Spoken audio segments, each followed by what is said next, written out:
reflecting upon why this award was so meaningful to myself and to Jillian and the kids. And I think the reason is because we get to associate ourselves with all of you, with people who have an unmatched sort of level of purpose and moral clarity in their everyday profession. So thank you to everybody at St. Anthony's, and I'm humbled to be up here, so thanks.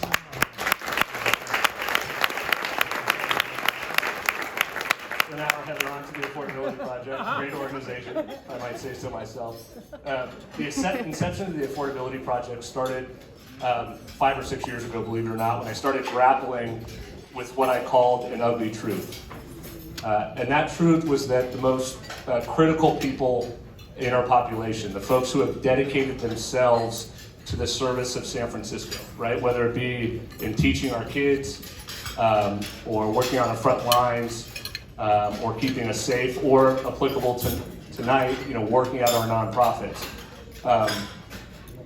When I started thinking about that those folks wouldn't have a place to stay in San Francisco because of the cost of housing, I asked myself a question, which is, are you going to stand on the sidelines for this endeavor? And what I told myself was that if we did, if Tim and my folks and I stood on the sidelines, we'd be giving our tacit consent to this narrative, that these people who the civic viability of San Francisco is dependent upon couldn't live here. And that wasn't something we were willing to do.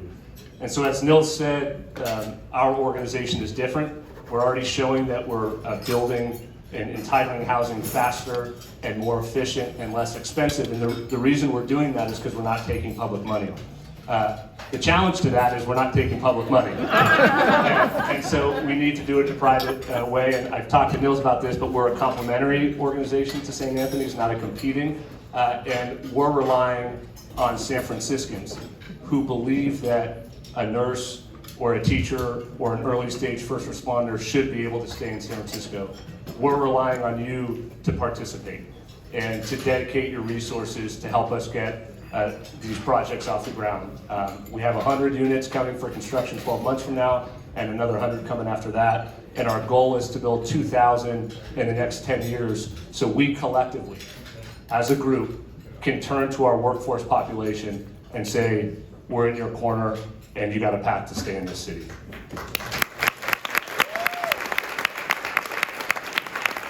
Probably a longer answer. Sounds good to me. Supervisor Safai, what do you think? Sounds pretty good, right? Yeah. He was one of the first guys I told about it. Okay, really quickly though, your personal connection to St. Anthony's as well. I know we've gone a little bit longer, but I think it's really important that people know that you also volunteered and started out years ago doing that. Yeah, I had the privilege of growing up in a family that valued, I think, service and civic engagement above nearly anything else. And as part of that upbringing, my folks had me and my siblings down at St. Anthony's as kids. And we learned some incredible lessons there. That was a place that really helped shape us. We learned that, as people have talked about tonight, when someone comes in and asks for something to eat, you give them something to eat. You don't pass judgment. And as I've come back to St. Anthony's over the years, particularly in the last 3 or 4 years after I started having kids, and I reflected on what St. Anthony's actually is. It's more than just a place that provides services. There's a lot of people in our city that are fighting horrible demons, right? They're unhoused, they have mental illness, they're struggling with addiction. But the thing that people don't talk about, the common unspoken thread that runs through a lot of these folks, is that they don't have anybody. And if you work down at St. Anthony's, you'll see it. But when those folks come to show up at the front door of St. Anthony's, they have somebody in their corner.